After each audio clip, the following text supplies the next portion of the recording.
Chicago. Kahlief here. I am super excited. We have a fantastic conversation with Jeff Farris, technical director from Epic. We're talking all about the Matrix experience, Unreal Engine 5 demo. Okay, so Jeff, first of all, thank you so much for taking time to come out and hang out and rock with me. I am first giving you and the team the bow because it's ridiculous what I got a chance to check out. But before we dig into conversations around the actual Matrix demo, I want to talk a little bit about the work you do at Epic. I think it's, hearing your title as technical director can mean lots of things for lots of different people, but I don't think people necessarily know exactly what a technical director does. So a little bit of information from you about like how you got into the space, how you got to the industry, and a little bit about like what does a technical director do? Sure, absolutely. So yeah, I've been in the industry for 22 years now. God, it hurts to say it out loud. But I got my start at Volition, actually working on games, and I spent my career, working all over the game space, right? Like we really didn't have engine teams back then, so it was kind of working on the full stack game. Came to Epic, worked on Gears of War, worked on early UE4, worked on Paragon when it was the thing, worked a little bit on Fortnite. So I've been kind of dancing around that game space and the engine space. But then a couple of years back, we spun up this special projects team at Epic, which is a really interesting team where we a lot of like high value partnerships or opportunities or interesting ways to dogfood the engine and kind of do new risky technical things and really push the envelope a little bit. So I got involved with that team and was doing a lot of those smaller projects, like things you see at GDC, right? The Meet Mike thing we showed at SIGGRAPH a couple of years ago, the Chaos demo where there was lots of the crumbling buildings and the Robo Recall assets, Robo Recall, the Lumen in the Land of Nanite demo from last year. So I've been on this treadmill of kind of smaller projects, which has been super fun and super awesome. So as a technical director, I have been basically leading those projects, right, from a technical perspective. So there's been a small team of a couple of us that have moved through these projects and work really well together. And basically I kind of handle the engineering side and the gameplay side when there's gameplay to be had, right? That's fantastic. So first of all, as a Greystone main, I say, hey, because I was a huge Paragon fan back in the day. So thank you for the work you did on that. The other parts of doing this work, and I'm super excited to have you on because I think that there's a layer that we're doing with these kind of conversations is we want to pull in the audience in a way that lets them understand about not only, the way that you all at Epic are kind of thinking about the greater expanse of the industry, how you're using the engine and, the thing that is driving all of these experiences in a new way and kind of breaking that down for folks who may not necessarily be as technical and have those spaces to kind of understand what those things may be. And I think, the Matrix demo did a really fantastic job of giving folks a peek behind the curtain in a way that I don't think a lot of companies would do that is driving something like this. I'm curious to hear your thoughts about like when you were all building this out, because I want to talk about the initial like, oh crap moment when you found out you were going to be doing this. But I want to talk a little bit about when you're doing the initial scope out for what this looks like, while you're also trying to convey, like, if you've never touched Unreal Engine as a developer or a person who plays around in that space, what were the thoughts about giving people that peek behind the curtain where you can turn on, the night and day cycles, you can turn on, Nanite and show like how the geometry works within the world? Like, what was the conversations that happened within the teams about like why you wanted to showcase that behind the scenes look? So when we approach demos like this, a lot of times there's this discussion of why, like, who's our audience, who are we trying to impress? And there's a lot of different audiences that get involved here. And number one is ourselves, right? Like we work with the engine team. We're going to create some content that we want to be awesome, and we're going to push it, and we're going to push the underlying tech and the engine teams, and just to dog food this and make sure it's fantastic. So that's usually goal number one.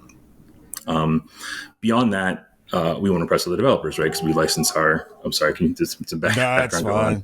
It's school's over, so kids are home.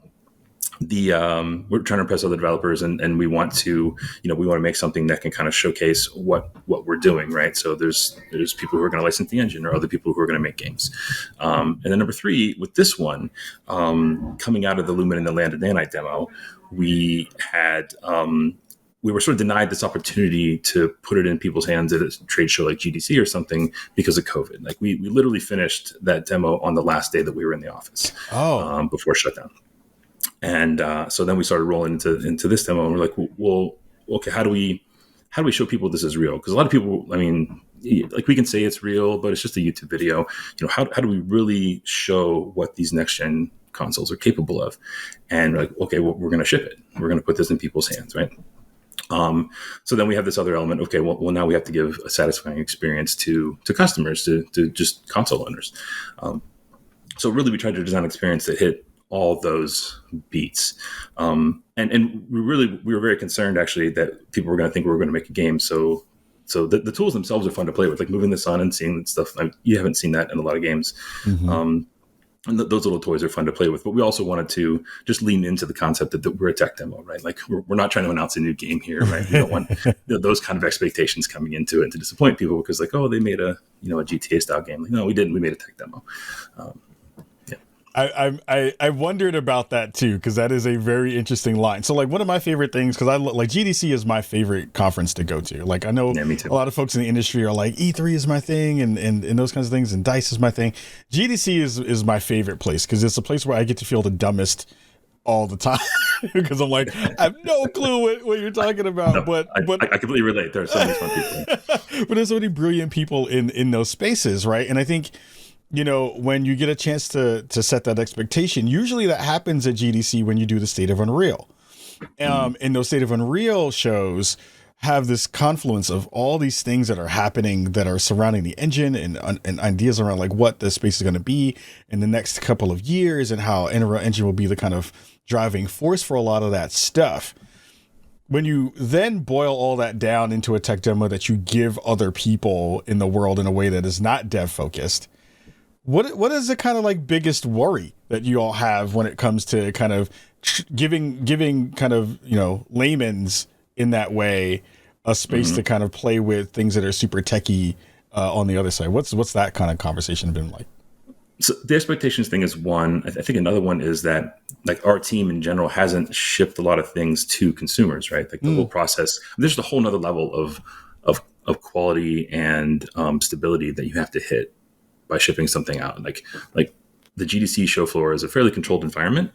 There's someone standing there next to you. They can explain things to you. If it crashes, or you can, oh my God, whatever. We toggle, reboot it and it's fine again. It's just a demo. It's fine. But putting it out puts a lot of stress on the team on just making sure it holds up. Technically, it holds up creatively, and just that process of shipping something for real is very different. So we kind of we have a lot of veterans on the team, but we have a lot of folks who are kind of new to that process also. So we had a team education process just to kind of like, here's how we're going to do it. These are the particular gates we're going to hit before we ship. Whereas we might have been changing code up until the day we installed it on the boxes at GDC. No. You have to back that up, a month and a half, right? And there's certification and all kinds of stuff. So that was a whole different experience when it comes to shipping. But it was great because these pieces of tech that we've created have shipped. Right, they've withstood the furnace, the gauntlet of shipping something for real. The memory optimizations, the performance optimizations, like all that has happened, and it's withstood it with flying colors. So now we're confident in our product, and so that made it worth it, I think. Yeah, I mean, again, like I think of, and you had the added layer of, we're going to send this out during the Game Awards. The thing that has the most people watching it all the time during the game year. Yes, that wasn't stressful at all.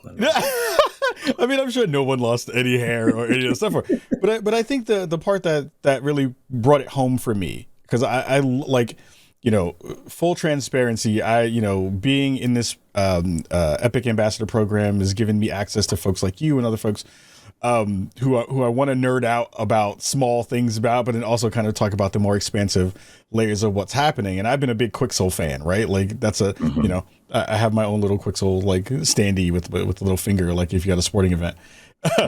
But it's cool to be able to like, again, like pop open that menu and say, okay, these are all the vertices that are making this moment up in this space, and how you are translating that stuff in there. The thing that also is really brilliant and something that I would love to hear your thoughts about is, you know, when you do that moment of, you know, pulling the curtain back and showing that stuff to people, what have been the reactions that you've heard from folks in the audience about, you know, again, like I've seen the dev community kind of push really like, oh my God, this is wild. But I'm seeing this also from folks who are, you know, consumers who are players. What has been the reaction to this demo and stuff that you've heard so far? It's been amazing. I mean, even nowadays, you know, the casual fans have some level of technical expertise, right? And they you know, they understand some of the history of games, and they can, you know, they can understand that when I move the sun, you know, there's a single light source in this entire thing, and I can stand in direct shadow and still see, you know, and I can move that source around, and everything just moves like even if you don't understand the underlying tech, you understand the implications of it, I think, and you can just kind of feel it. And I think a lot of folks responded really positively just on that level, right? And then I think there's just sort of this lizard brain thing of the fidelity, right? Where, you know, like, you know, yeah, I've been playing GTA 5 for you know 8 years or whatever it is now, right? And then you look at this and you're like, oh my goodness, right? And you can see that step from, you know, 8 or 10 years ago to now, and then you can just extrapolate to the future, right? And get really excited about it. And I think that's a level at which people engage it in a really just fundamental way.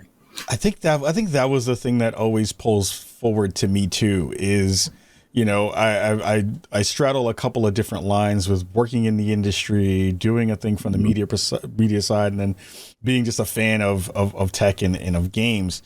And I don't think I've seen something like this really hit that almost, you know, very specific. Again, I don't even know if we're still using the term Uncanny Valley for a lot of this stuff, right? Because at this point we're so in touch with it in ways that we both see and don't see. How is that kind of layer moving in terms of the way you are all talking about this now? Is it still, you know, Uncanny Valley conversations? Has the you know, definitions of what photorealistic worlds and things look like in that way, has that changed for you all? Like, what's the conversation from a technical standpoint and from the kind of engineering layer kind of changed for you all? What's the way you're talking about this stuff? So we still talk about the Uncanny Valley, right? Like it's, you know, it's an obstacle, and I think as an industry we're trying to move past it, right? But I think we're just altogether we acknowledge and understand that we're going to plow through it, right? We're not going to sit on the comfortable side of it. You know, we're going to try and get up the mountain on the other side, and I think we're really close. You know, we can, you know, just when we look at it internally, you know, we can look at particular shots like in the intro and stuff and say, oh, you know, there's this little bit here and this little bit there. And I really wish I could have one more light. Or I really wish I could do one more thing with it. And that would just move it to the next level. So we understand where the goal is, and we understand, you know, we're not quite there, but like it's so close, right? But we're in a spot, I think, where we're comfortable with the technologies that we've built and with the process forward, and to know that we're going to get there because it's really, really close. Yeah. And that's just not just in humans, like in the city, you know, maybe certain parts of the city doesn't stand up to super close scrutiny.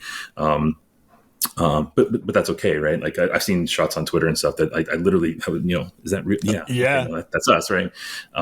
So I think we're just so close to it. Yeah, I mean, I was like waiting for this thing to go live, so I luckily had a chance to see it before it went live with the Game Awards. And you know, you have to sit on that information because you can't say there's like embargoes and all stuff. And I sat there and I was like, I can't believe that I just witnessed what I was able to witness in this place, especially attached to an IP that I absolutely love. Like I love The Matrix. It's a thing that I grew up with. Is a thing that informs so many different parts of language and all those things that go along with it. But it felt like this experience, because it was tied to that specifically as well, as opposed to that initial kind of like, well, here's the PS5 demo that we had with the kind of fantastical land stuff. Like this felt more tangible in an interesting way because of the world that it was in, the cityscape layers of it. It just attaches to things you already kind of know. When you got the word that like, all right, we're going to be doing this thing with the Wachowskis in the new Matrix movie, what was the conversation that happened? Talk about pressure. What was the conversation that went on with all of you at the Epic Studio? Well, I think a lot of folks in our generation were just super into it, right? Like that was a formative movie for me, in college, right? So I think just at large, the folks who were working on it were just like, yes, okay, this is the one. I think there was a little bit of, we knew it was going to be hard, right? Because the expectations are really high around it. And, our CTO, Kim LeBerry, worked on that. And we've got a bunch of other folks that also worked on the movies. So we knew the bar was going to be really high, right? Like they were going to hold us to an incredibly high standard on this. So for me, at least, there was a little bit of like, okay, this is a big mountain to climb, right? And we're going to have to really nail this. Like the bar is amazingly high on this. So I think there was a little bit of that, but it was exciting, right? Like there's such a rich IP, right? And getting to work with Lana Wachowski on it, and to know that you had their buy-in and their approval, and to get to be part of it, I think was just really exciting. Fundamentally, right? Like my inner 15-year-old was like, yes. Was that a thing? And again, if that is a thing you can't tell me or not, please PR. I can see your levels while I'm doing this. If I see it go up, that means I did a wrong thing. But the question is like, was this a thing that you already knew you wanted to do, or was this a thing that they came to you all and said, we have this idea of like what this is going to be, and we know Unreal will be the thing that will help us get there? I'd love to hear your thoughts about like, or what was the conversation that happened between the Wachowski side of it and the Matrix side of it and Epic side of it? Yeah, so I only know this third hand, but my understanding is that Kim and John Gata and and Lana, like, they know each other, right? Okay. And so they were kind of together socially at one point, and Lana revealed that they were going to make a new movie, and Kim had some vision into what we were doing on the Epic side, and was like, really, we should talk. And that was really the genesis of it. Like, the Wachowskis have been very tech focused and tech forward and aware of what we're doing and front of the program, and so it was like, yeah, we should do something, and then we did something. When did the kind of actor layer come into the conversation? Like, I think everybody was like, how was Keanu? Was he awesome to work with? And it seems like, in true Keanu fashion, he seems like he was probably really dope to kind of hang out with. Huh? Yeah. I never actually got to meet him, but I mean, just the product on screen shows that he was very enthusiastic about it, right? Like this wasn't a mailed-in performance. Like he was into it. Yeah. It also feels like at this moment he is being the most version of himself. In the ways that he is kind of just living his life now, which is fantastic. Speaking about the kind of like nailed it layer, because you go through all these iterations, you're building up this conversation of what this tech is going to be, and then how is that supposed to translate and showcase the actual like engine in a really profound way. Were there very specific things that you wanted to either debut or poke at from an engine perspective that this particular project really kind of showcased in the best way? Like, I'm used to conversations around deformation, real-time deformation and those kinds of things. There was one thing that I saw in the demo that I can't remember the exact name of it, but it was basically like how you're doing AI generated ambient sound, which I thought was really interesting. I'd love to hear your thoughts about like, what were the things that this particular demo really showcased well in terms of all the engine bits? Yeah. So we came into it with this goal of scale, right? Like, we wanted to prove that the engine can handle, big worlds. We think that's a big deal going forward, both in terms of games and the metaverse and stuff, like handling large environments, right? And of course, a large environment, you need to fill it with stuff.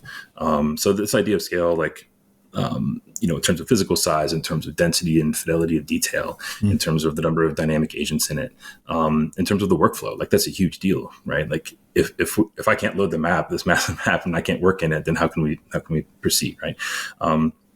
So that was just a real big focus for us to prove to ourselves that we could do it, and then build this tool set out for our customers and for the world. sorry, did that kind of touch on the? No, that did. I kind of want to also poke at the like very specific parts. Like, again, Lumen has always been, the thing that I feel like a lot of folks are still thinking about what Unreal Engine 5 is going to bring to the console space in a very tangible way of like, what does this mean for your experiences? I'm a big person about sound because I think that adds to the layers of all those things there. I think the thing that I really was like fascinated by was when you pop open the AI layer of it and you see all the things that are being generated by that stuff. When you think about what Unreal is looking to do in the next 2 to 5 years, I guess that's always seems like that's the kind of space we're looking at right now. But I'm sure you're all looking way further down the line. What are some of the things that you're hoping to see, folks kind of play around with in the engine that we'll kind of see translated into the games we see on console in the next couple of years? So, I mean, I think a lot of what we've done, just in terms of the scaling and stuff, and the tool set, is really going to open up the door for lots of interesting experiences. And I think, one thing we're going to do with this content is we're going to release it, right? So next spring, we're going to put out the city and just put it out there. And if you look at that, and like coupled with what we're doing with like Quixel and what we're doing with MetaHumans, I think that there's a lot of content and that's easily accessible and that is super amazing. And just being able to tap into that creativity of the community is one of the things that I'm most excited about. It's almost we built this platform, we built this thing, and it's, we're not going to take it to the next step, but I think there are a million steps you could take with it, and it could really accelerate some really, really cool experiences and help, people that are up and coming, like take apart what we've done and learn, right? Like the next generation of game developers are going to have this wonderful resource to look at. So I think that's one of the most things I'm excited about, is just that seeding, putting awesome tools and awesome content in the hands of the community and letting them run with it. Yeah, I am, I stepped away from this demo, and I have a friend of mine who is a huge Matrix fan. And like, he doesn't have a next gen console yet. We're like setting up a time for him to come over and see this thing because it is so phenomenal in that way. And it just, again, like, I feel like one of the things that I love about the work that you all are doing is you're tapping into the future in a way that feels very tangible. It feels like, yes, this is a thing that we're going to see a couple years down the line, but you're also giving us things that are now usable in a way that feels good in that way.